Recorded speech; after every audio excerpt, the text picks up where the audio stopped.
오늘 그 호산나 찬양대 찬양을 듣고 굉장히 힘이 좀 났습니다. 제가 이런 경험을 잘 못하는데 진짜 힘이 좀 나는 것 같더라고요. 기분 좋으라 하는 소리 아닙니다.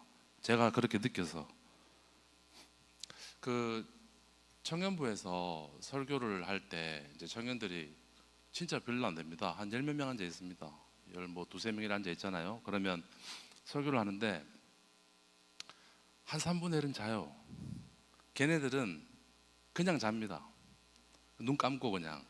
보통 이제 주말에 이제 금토의 친구들 놀기 좋잖아요. 그래서 아마 늦게 주무시고 아마 주일날 나와서 이제 설교 시간 그 따뜻하면 얼마나 잠이 옵니까? 그래서 잠을 딱 자고 한 3분의 1 정도는 진짜 애를 씁니다. 눈을 뜨려고 엄청 애를 씁니다. 이제 막 이렇게 감기에다 뜨고 한 3분의 1은 잘 듣습니다. 한 3분의 1은 어제 푹 잤는지 하여튼 듣는지 안 듣는지 하여튼 그건 잘 모르겠고 어쨌든 잘 듣게 보입니다. 근데 제가 그걸 보면 진짜 웃습니다. 설교하다가 그 이렇게 깰락한 친구들 있지 않습니까? 그게 너무 귀하지 않습니까? 제 눈에는 너무 귀엽고 이쁘게 보여서 그냥 자라 괜찮다. 얘 그만 쓰고 그 애 쓰는 게 너무 안 돼가지고 눈 감고 자라 그냥 설교하다 이렇게 말하는 적도 있습니다. 그래서 이 말씀을 드린 이유는 오늘 밖에 너무 춥지 않습니까? 지금 본당 따뜻합니까? 잠이 옵니다. 그래서 피곤하시면 좀 눈 감아도 됩니다. 너무 신경 쓰지 말고 애 안 쓰셔도 되니까 편안하게 좀 들으시면 됩니다. 오늘 본문이 아주 유명한 사건입니다. 너무 유명한 사건이고 잘 아는 일인 그건데 이 본문이 이제 원체 유명하다 보니까 제가 이제 어제 저희 아내한테 물었습니다. 혹시 가나의 혼인 사건 그거 딱 들으면 무슨 생각 나느냐, 어떤 게 기억이 나느냐. 그러니까 이제 말을 하는 거예요. 그 뭐 항아리에 물 채우고 그다음 물이 포도주로 변하고 그다음 하인들이 뭐 갖다 주고 그다음 뭐 그런 이제 우리가 일반 알고 있는 그런 얘기들을 했었습니다. 그래서 그러면 거기에서 주는 어떤 메시지가 어떤 게 기억에 남느냐, 무슨 교훈이 남아 있느냐라고 말하니까 조금 생각하는 것 같더니 이제 순종 그렇게 말하더라고요. 순종. 거기서 말하는 순종은 이제 하인들이 예수님 그 말씀에 따라서 묻지도 따지지도 않고 이렇게 물 갖다 붓지 않습니까? 그 순종을 말하는 거였었습니다. 그 무슨 생각 나세요? 이거 지금 가나의 혼인 잔치 하면 비슷할 것 같습니다. 이 생각도 나시고 그죠? 여러 가지 생각들이 나는데 그것도 맞습니다. 너무 중요한 역할을 하고 있고 그렇긴 한데 근데 저는 오늘 제가 좀 주목하고 싶은 부분은 과연 요한은 우리가 무엇을 기억하기를 원했을까 하는 겁니다. 이 글을 쓴 사도 요한은 우리가 어떤 장면, 어떤 모습을 기억하기를 원할까? 라는 것을 저는 생각해 보았습니다. 사실 오늘 본문뿐만 아니고 성경을 읽을 때는 우리가 이런 관점을 가지는 것이 굉장히 중요합니다.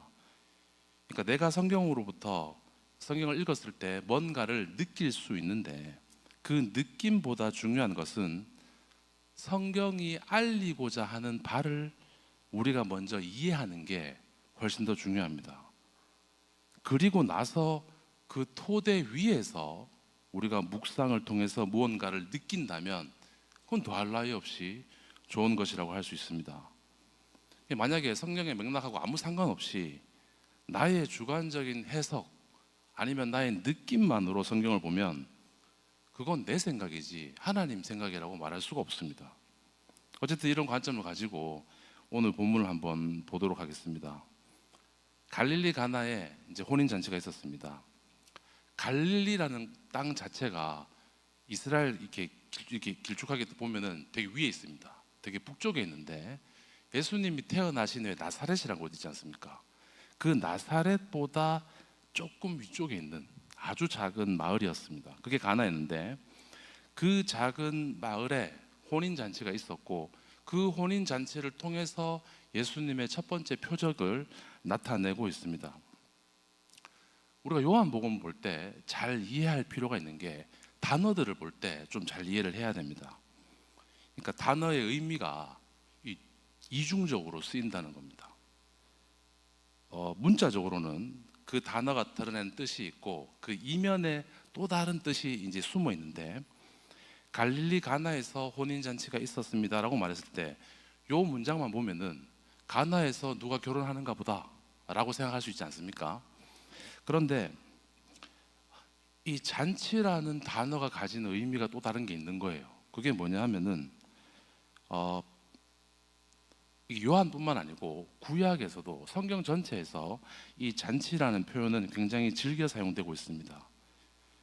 이게 하나님의 구원을 상징해요. 하나님의 나라를 성경에서는 굉장히 자주 잔치로 비유를 합니다. 왜냐하면 잔치라는 것이 뭔가 풍성하지 않습니까? 풍성하고 즐겁고 사람들이 기쁨이 넘치는 그런 이미지를 가지고 있습니다. 그러니까 인간은 늘 부족하고 결핍된 상태를 살아가는데, 하나님의 나라에서는 그런 결핍이 하나님의 은혜로 인해서, 그 하나님의 구원으로 인해서 결핍이 채워지고 풍족하다 못해 흘러 넘치는 겁니다. 그걸 이제 그런 느낌을 잔치에다가 비유를 하는 겁니다. 그래서 잔치는 즐겁고 풍성하고 기쁨이 있다는 겁니다. 지금 가나의 혼인 잔치도 이런 의미를 염두에 두고 읽는 것이 좋습니다. 표면적으로는 누구의 결혼식이지만 이면적으로는 하나님의 구원, 하나님의 천국 잔치, 이걸 같이 생각해야 됩니다. 그러면 요 관점을 가지고 본문을 딱 보면은 이제 눈에 딱 들어오는 것이 뭐가 있느냐면은, 그 당시 예수님 당시에 그 지역에서 그 문화에서는 잔치할 때, 그러니까 포도주가 굉장히 중요했습니다. 잔치의 음식, 포도주, 노래 뭐 이런 게 엄청 중요했는데, 포도주 같은 경우에 이 잔치가 좋은 잔치 잘했느냐 못했냐 가름할 정도로 포도주는 되게 중요한 그런 음식이었습니다. 근데 그 잔치에서 포도주가 떨어졌다는 겁니다. 포도주가 다 됐습니다. 하나님의 나라, 하나님이 구원이 이렇게 막 열리고 있는데, 그런데 거기에서 결핍이 생겨버렸다는 겁니다. 뭔가 모자라게 되었다는 것이죠.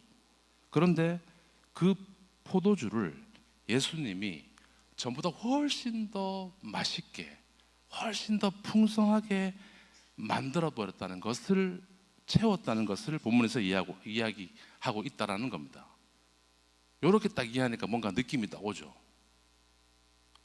좋습니다. 그러면 한번 그 느낌을 가지고 가보겠습니다.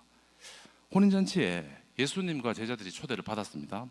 그런데 예수님의 어머니 마리아는 이미 거기 계셨고, 그 다음 예수님하고 제자들은 초대를 받고 그곳으로 갔습니다. 그런데 예수님의 어머니가 예수님에게 저기 포도주가 없단다 이렇게 말을 합니다. 포도주가 없다고 말하는 의도가 경상도 표현으로 하면 좀 해봐라 이 뜻입니다. 포도주 없단다, 좀 해봐라 이렇게 말하니까 예수님이 뭐라고 말씀하시냐면 4절에 보니까 예수께서 이르시되 여자여 나와 무슨 상관이 있나이까 내 때가 아직 이르지 아니하였나이다. 어떻게 보면 조금 냉정하게 들릴 수도 있는데, 포도주 떨어진 거하고 내하고 무슨 상관이 있습니까? 그러니까 왜요? 내하고 그 뭐? 이런 느낌이죠. 그리고 아직 때가 아닙니다. 아직 안 됩니다. 이런 느낌입니다. 예수님 이렇게 대답하시는 것처럼 보여요, 우리가 이렇게 볼 때. 근데 저는 여기서 궁금한 점이 한 가지 생겼습니다. 요거를 볼 때, 아니 그 예수님의 어머니가 왜 혼인집에 포도주 떨어진 걸 이 어머니가 말하느냐는 겁니다. 그렇잖아요. 혼인집에 포도주가 떨어지면 누가 걱정을 해야 됩니까?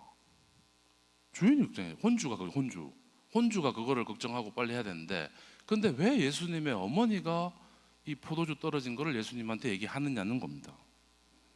그리고 또 이렇게 생각하다 보니까, 근데 예수님 어머니는 그 포도주가 떨어진 걸 어떻게 알았지? 이 생각이 드는 겁니다. 그걸 알 수가 없을 텐데. 제가 진짜 이거는 제가 이거 설교 준비하면서 생각났는데 진짜 20년 정도 묵혔던 이야기입니다. 제가 한 번도 어디 가서 얘기한 적 없습니다.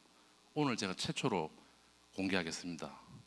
뭐 대단한 얘기는 아닌데 진짜 어디 가서 얘기한 적 없습니다. 진짜 처음입니다.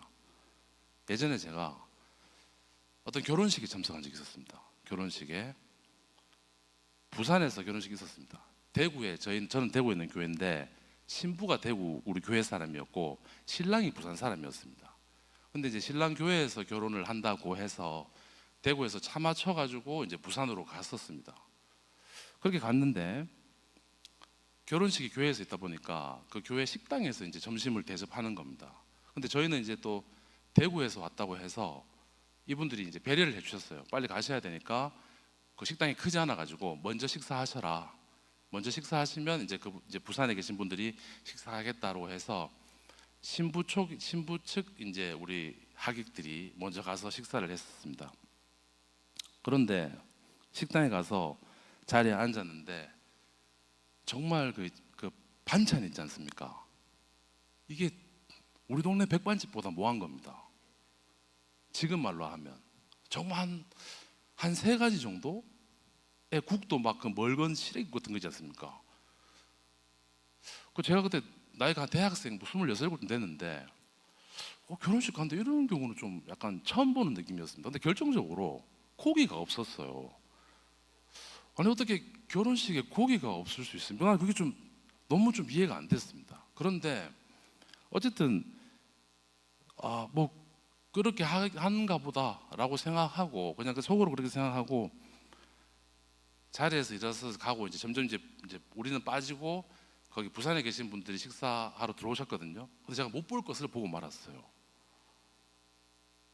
그 식당 거기서 소불고기가 나오고 있는 겁니다. 그때 진짜 다 안 먹었으면 괜찮았는데 우리한테 실수로 뺐는지 나 그걸 할지 모르겠어요. 아직까지 난 좀 궁금합니다. 진짜 그게 왜 그렇게 됐는지. 근데 20년 전이니까 다 말하긴 그렇고 어쨌든 저는 그거를 혹시나 이 얘기를 발설하면 혼주한테 누가 될까 봐 말하지 않았습니다. 진짜 가슴속에 묵혀두고 있었습니다. 참 얘기하는데 아마 모르겠습니다. 근데 저만 그런 줄 알았는데 사람이 다 비슷하잖아요. 그러니까 교회 나중에 돌아가서 보니까 막 입이 막 이만큼 나가지고 밥이 막 하면서 이렇게 여러 말씀들을 하셨습니다. 이 말씀 드린 이유는 마리아도 같이 반응할 수 있잖아요. 포도주가 없는 것에 대해서 그렇게 생각할 수 있는데 근데 그 마리아는 그 상황에 대해서 이런저런 말을 하는 것이 아니고 그 문제를 가지고 지금 예수님한테 전달하고 있다는 겁니다. 그 문제를 예수님께 전달하고 있습니다. 예수님이면 이 문제를 해결해 주실 수 있을 거야 라는 믿음이 있었을 것이고 마리아는 잔치를 준비하는 사람들을 바라보는 시선 자체가 긍휼한 눈으로 바라봤던 겁니다. 아이고 이거 떨어져 어떡하지? 음식 준비가 모자라게 되고 소홀하게 된 것을 정죄하는 것이 아니라 어떻게든 도와주려고 했다는 겁니다. 그래서 예수님한테 말씀드렸고 예수님은 그러니까 뭐 이렇게 하라고 일러주셨고 그 물이 이제 포도주가 되었지 않습니까? 마리아가 혼인 잔치에서 포도주가 부족하게 된 상황을 바라보는 시선이 예수님이 우리를 바라보는 시선과 같다는 겁니다. 부족한 거 많지 않습니까? 너무 부족한 거 많고 흠도 많습니다. 근데 예수님은 늘 우리를 긍휼의 눈으로 바라보더라는 겁니다. 사랑의 눈으로 바라보고 계시다라는 겁니다. 이렇게 생각한 게 제가 처음에 이 본문을 보고 생각했을 때 딱 이렇게 지금 말씀드린 걸로 생각했습니다. 그럴듯하죠? 맞는 것 같잖아요. 괜찮잖아요. 나쁘지 않잖아요, 해석이. 그런데 계속 고민했습니다. 이게 정말 사도 요한이 말하고자 하는 것인가? 정말 본문에서 마리아가 이 사람들을 긍휼히 여겼다는 것을 이 글을 쓴 사람이 말하고자 한 것일까? 이 생각을 계속 했었거든요.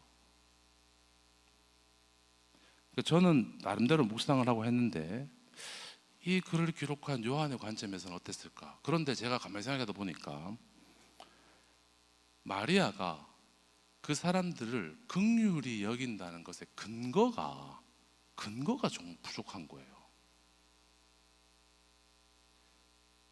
그러니까 마리아가 그 포도주가 떨어진 것을 보고 예수님께 말했다는 그 자체를 놓고 제가 주관적으로 그걸 해석을 했는 것이지, 마리아가 그 사람들을 긍휼히 여겼다라고 말할 만한 어떤 성경의 근거가 너무 부족한 거예요.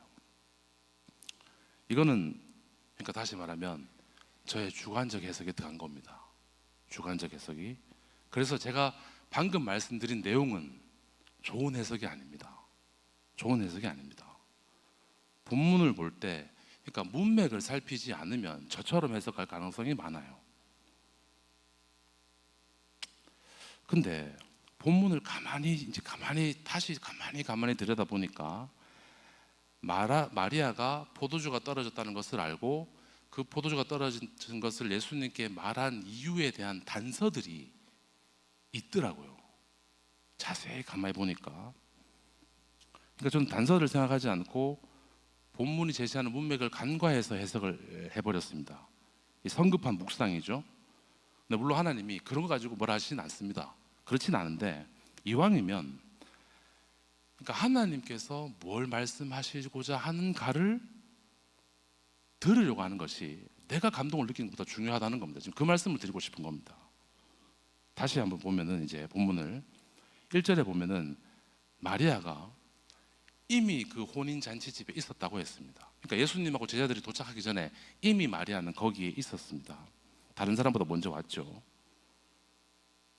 그리고 사람들한테 포도주가 떨어지기 전에 이 사람은 마리아는 알았다라고 생각할 수 있습니다. 미리 알고 그것을 말한 것으로 보입니다. 그리고 하인들이 마리아의 말을 듣고 움직입니다.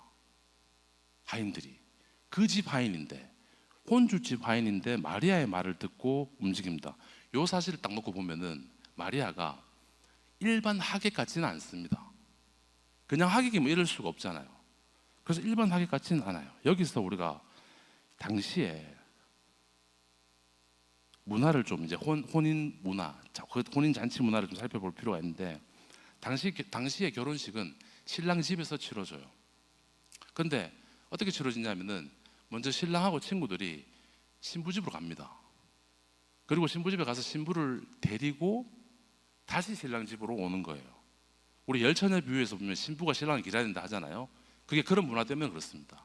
신랑이 출발해서 신부를 데리고 오는데, 신부하고 신랑이 다시 신랑 집에 왔을 때부터 결혼식 잔치가 시작되는 겁니다. 그런데 그 결혼식 잔치가 이제 시작이 되면은 신랑의 아버지, 우리말로 혼주죠. 혼주가 모든 것을 주관하게 되어 있습니다. 이때 정말 중요한 게 음식이나 특히 포도주, 음악 이런 게 끊기면 안 됩니다. 계속해서 공급이 돼야 돼요. 그런데 결혼식이 하루 만에 끝날 수도 있지만 보통 하루에서 일주일 정도 걸렸다고 합니다. 되게 긴 시간을 걸렸죠. 그러니까 이거를 혼주가 다 자기가 신경을 쓸 수가 없다는 거예요. 그래서 당시에는 어떻게 했냐면은 혼주의 친족들이 그걸 나눠서 도와줬다는 겁니다.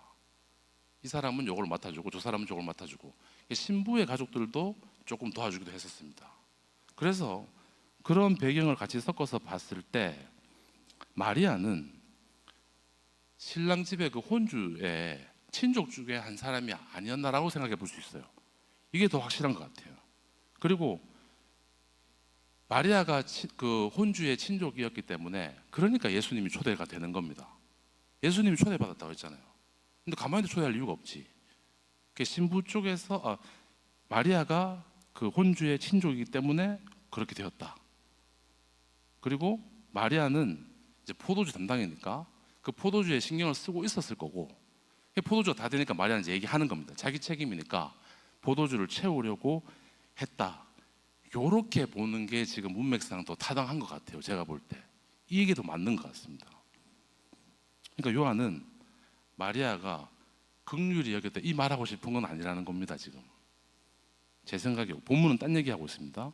마리아가 예수님께 포도주가 떨어진 사실을 말한 것을 보면 예수님이 지금 이 문제를 해결해 주실 수 있다라고 마리아는 생각했던 것 같습니다.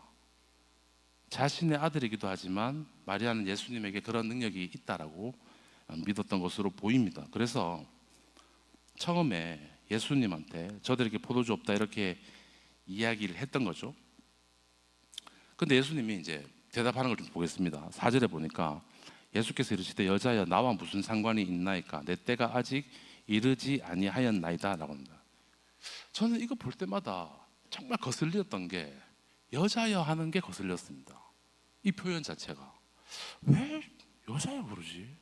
다른 번역본을 찾아봐도 여자여라고 나옵니다. 왜 이렇게 번역이 됐지라고 좀 더 조사하고 찾아보니까 이 단어 자체가 마땅히 번역할 단어가 없는 겁니다. 이 헬라 원어를 우리말로 마땅하게 번역할 게 없어요. 영어에서도 그렇고. 헬라어로 원문이 귀나이라고 합니다. 귀나이, 여자여라고 했을 때 그게 귀나이랍니다. 근데 그게 직역하면 뭐 여인, 부인 뭐 이런 뜻인데 이게 당시에는 존칭이었다는 겁니다. 공식적인 석상에서 어떤 여인을 부를 때 귀나이라고 했다라는 겁니다. 그러니까 무례한 표현이 아닙니다. 공식적인 자리에서 존중하는 호칭, 그게 귀나이였습니다. 예수님이 보면은 요한복음 4장에서도 이 단어를 씁니다. 여자여 내 말을 믿으라 할 때 똑같은 단어 씁니다. 그리고 왜 우리가 기억나는 거 있지 않습니까? 십자가 도상에서 예수님이 말하거든요. 여자여 보소서 아들이니이다. 만약에 이게 무례한 표현이었다면 지금 자기 어머니를 제자한테 부탁하는 상황에서 이렇게 표현을 쓸 수가 없습니다. 그래서 여자여는 이렇게 우리 한글 표현으로는 공적 자리에서 쓰는 정중한 표현이고 근데 약간 좀 거리가 있는 공적이다 보니까 사적이지 않는. 그렇다면 예수님은 왜 어머니여 한 대신에 굳이 이 상황에서 여자여라고 말했느냐는 겁니다. 왜 굳이? 이렇게 보면 됩니다. 예수님은 마리아하고 집에서 관계, 그 집에서 관계에서는 마리아의 아들이지만 이제 공생애가 시작하는 거란 말이에요. 공생애가 시작되면서 메시아로서의 어떤 공적인 사명 안에서는 하나님의 아들이라고 되는 그런 관계의 전환이 딱 됩니다. 그러니까 엄마 아들보다 이제 하나님의 아들로 살아야 되는 거예요. 그래서 이 호칭은 이제부터 나는 당신의 아들로서만 행동하는 존재가 아니고 하나님의 뜻에 따라 움직이는 저는 메시아입니다 라고 아주 부드럽지만 분명하게 선을 끊는 얘기입니다. 그런 표현으로 이해하면 됩니다. 그리고 뭐라고 하시냐면은 나와 무슨 상관이 있나이까 내 때가 아직 이르지 않았나이다 라고 말합니다. 이것도 이제 원문을 좀 봐야 되는데 원문을 보면은 TMOE 카이소이라고 합니다. 저도 사실 몰라요. 이거 그렇게 적혀 있어가 읽어드리는 겁니다. 헬라어인데 그러니까 직역하면 당신과 나 사이에 이게 무슨 관계가 있습니까? 라는 말이지만 이게 그러니까 관용구예요. 관용구. 관용적으로 이렇게 표현을 쓰는 건데 그러니까 이 일에 당신의 방식으로 나를 움직이지 마십시오. 이런 느낌입니다. 이 표현을 쓸 때 당신의 방식으로 나를 움직이지 마십시오. 그래서 예수님께서 가지신 이 의도를 우리식으로 한번 의역해 보면은 어떤 뜻이 되냐면은 어머니, 이 일은 어머니의 뜻으로 어머니의 뜻 때문에 제가 움직일 일은 아닙니다. 이건 하나님의 때와 뜻에 따라 달린 일입니다. 예수님은 이 표현을 하신 겁니다. 그러니까 예수님이 어머니의 요구를 거절한 것처럼 보였지만 거절한 게 아니었어요. 보다 정확하게 예수님은 나는 이런 원칙에 의해서 하나님 때와 뜻에 따라서 움직입니다 라고 말씀하는 겁니다. 예수님이 이렇게 말씀하시니까 이 얘기를 마리아가 들었잖아요. 마리아가 그 다음 뭐라고 하느냐 하면은 5절에 보니까 그의 어머니가 하인들에게 이르되 너희에게 무슨 말씀을 하시든지 그대로 하라 하니라. 마리아도 제가 볼 때는 보통 사람은 아닌 것 같습니다. 왜 그러냐면은 지금 예수님께서 하시는 말씀의 의도와 의미를 정확하게 이해했습니다. 마리아는 예수님께 가족으로서 필요에 의해 원하는 것을 요청했습니다. 그런데 예수님께서 그 요청에 응답을 하고 안 하고는 예수님 자신의 뜻에 의해서 임의로 결정해야 되는 게 아니고, 정에 이끌려서 결정할 것이 아니고 하나님의 때와 뜻에 따라 움직여야 한다는 것을 말하니까, 그걸 바로 이해하고 예수님께 자신의 요구를 더 이야기하는 것이 아니고 예수님께서 결정하시는 대로 하인들에게 따르라고 한다는 겁니다. 지금 예수님이 결정한 대로, 예수님이 말하는 대로 하인들 너건 따라야 된다. 요게 굉장한 태도의 변화입니다. 굉장한 변화입니다. 우리의 믿음이라는 게 하나님께서 나를 도우시고 나의 기도에 응답하여 주신다라는 그 확신을 가지고 있는 것만 해도 사실은 아주 칭찬받을 만한 믿음입니다. 굉장히 좋은 믿음입니다. 그 믿음이 있기 때문에 포기하지 않고 주저앉을 상황에서 주저앉지 않고 기도할 수 있는 것 아닙니까? 믿기 때문에 너무 좋은 믿음인데, 그런데 그 믿음이라는 것이 좀 더 성숙해지면, 조금 더 그 주님의 그늘 안으로 깊숙하게 들어가게 되면은 하나님에 대한 신뢰가 조금 더 깊게 됩니다. 그러면 나의 필요를 하나님께서 분명하게 아시고 나의 사정을 가장 잘 아신다는 것을 아니까 오히려 그 상황에서 하나님의 뜻이 이루어지기를 기도한다는 겁니다. 나는 사실은 내 자신을 잘 모르잖아요. 내가 내를 모르지 않습니까? 내가 이렇게 결정하게 될 줄 난 몰랐거든요. 절대 저는 확신도 못합니다. 우리는 우리에 대해서 정말 잘 모릅니다. 그러나 하나님은 나를 너무 잘 아시고 하나님의 뜻과 때가 이루어지는 것이 나에게도 가장 좋은 것이라는 것을 우리가 그 예수님께로 들어가면 들어갈수록 그게 확신이 되더라는 겁니다. 그러니까 믿게 된다는 겁니다. 그러니까 마리아는 지금 예수님의 말씀을 정확하게 이해하고 나서 그 믿음의 태도가 바뀌었다는 겁니다. 더 성숙해졌다는 겁니다. 예수님의 말씀을 이렇게 바르게 이해하게 됐을 때 우리는 신앙의 성숙, 신앙의 성장을 가져오게 됩니다. 아까 제가 서두에서 마리아가 포도주 없는 것을 긍휼하게 보고 예수님께 말했다는 것이 틀린 건 아니지만 제 본문에서 말한 바가 아니라서 그거는 제가 없앴습니다. 어쩌면 우리는 하나님의 말씀을 하나님의 말씀으로 읽기보다 나의 생각으로 해석해서 그 생각이 계속해서 굳어진 겁니다. 그래서 오늘 가진 나의 믿음, 신앙으로 연결된 것은 아닌지 생각해 봐야 됩니다. 만약에 우리가 정말 하나님의 말씀을 바르게 이해하고 깨닫게 되면은, 그러니까 신앙의 태도가 바뀌는 겁니다. 믿음의 태도가 바뀝니다. 생각하는 것이 바뀌게 되고 말하는 것이 바뀌게 됩니다. 자연스럽게 행동도 따라서 바뀌게 됩니다. 어떠한 일이 주어졌을 때 나의 반응이 10년 전이나 20년 전이나 지금이다 동일하다면은 그건 정말 나의 믿음을 한번 돌아봐야 됩니다. 저는 정말 저와 여러분이 같은 신앙인으로, 목사 이런 거 말고 뭐 장로 집사고 이런 거 말고 같은 신앙인으로, 그리스도인으로 정말 성장하기를 원합니다. 제가 늘 그거 생각하면서 기도합니다. 근데 하나님의 말씀을 바르게 듣고 읽고 그 말씀에 의해서 나의 삶이 움직여지기를 원한다는 겁니다. 내 삶의 모든 순간과 모든 일이 주의 뜻에 따라 결정되기를 원한다는 겁니다. 그런데 그 뜻이라는 것이 실패와 아픔과 고통이라고 하더라도 그 주님을 신뢰하여서 그 길로 가기를 원한다는 겁니다. 요한복음의 메시지는 명확합니다. 아주 명확합니다. 요한복음에서는 그 길로 가는 자체를 영광이라고 이야기합니다.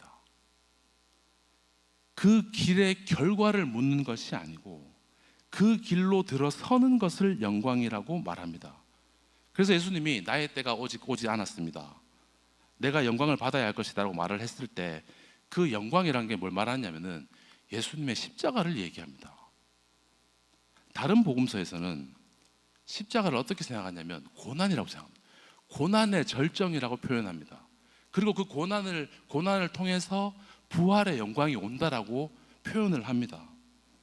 그런데 요한복음에서는 요한이 바라본 주님의 영광은, 그러니까 이미 그 길에 들어서는 순간, 그 길을 가기 때문에 맞이하게 되는 그 최고의 어떤 고통의 순간, 십자가를 영광의 절정으로 이야기한다는 겁니다. 그런데 그 영광이 처음으로 드러난 사건이 바로 이 가나의 혼인 사건입니다. 첫 표적을 통해서 영광을 나타내셨다라고 말하는데, 표적이라는 게 예수님을 이제 메시아로 드러내는 사건을 표적이라고 말하거든요. 근데 이 표적을 통해서 우리가 알 수 있는 게 예수님이 우리의 메시아 구원자 되신다는 것을 우리가 알게 된다는 겁니다. 잔치에서 포도주가 모자랐습니다. 잔치가 깨질 판입니다. 그런데 이 잔치를 예수님께서 완성해 주십니다. 그러니까 예수님만이 완성하실 수 있다라는 겁니다. 처음에 잔치라는 것이 하나님의 구원, 하나님의 나라라고 말씀드렸습니다. 하나님의 나라는 예수 그리스도에 의해서만 완성이 된다라는 겁니다. 우리가 하나님의 자녀가 될 수 있는 것은, 그 천국 잔치에 참여할 수 있는 것은 오로지 예수 그리스도의 은혜에 의해서만 가능하다라는 겁니다. 본문에 정결 예식에 필요한 돌 항아리 6개가 나옵니다. 정결 예식에 필요한 돌 항아리라는 것은 율법을 얘기합니다. 율법, 옛날의 율법.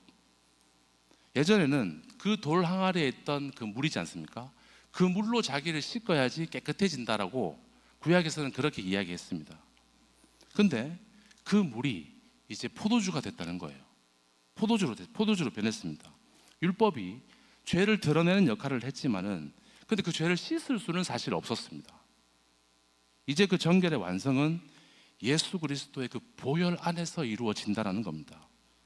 예수 그리스도의 그 보혈의 은혜로 우리는 깨끗하여진다는 겁니다.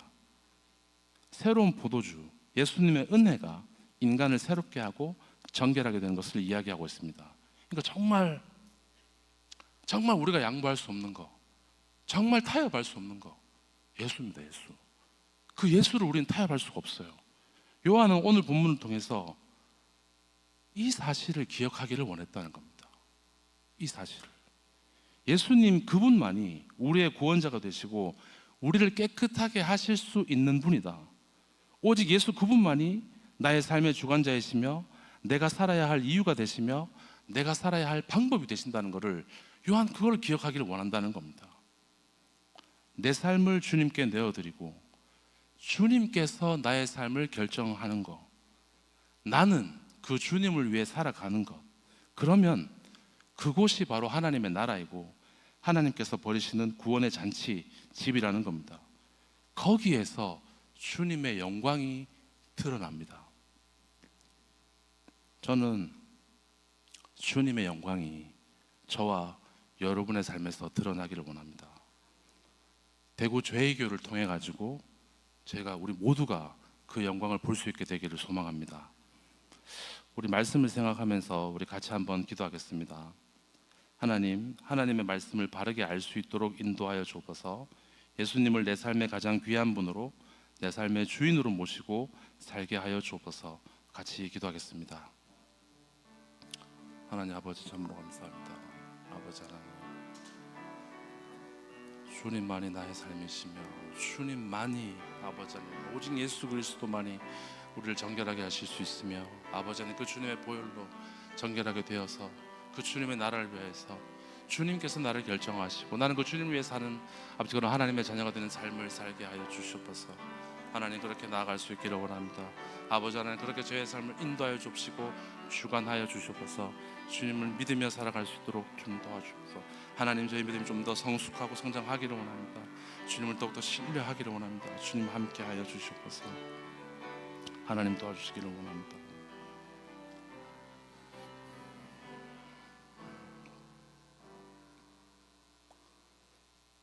하나님 아버지, 오늘 가나의 혼인잔치에서 보이신 예수 그리스도의 첫 표적을 통해 우리에게 말씀하신 주님의 뜻을 마음에 새깁니다. 주님, 우리의 때와 방식이 아니라 하나님의 뜻과 시간에 따라 그 그 일하시는 주님을 신뢰하게 하옵소서. 마리아가 하인들에게 말했던 것처럼 무슨 말씀을 하시든지 그대로 하라는 그 고백이 우리의 고백이 되게 하시고, 주님의 말씀 앞에 순종하는 믿음을 허락하여 주옵소서.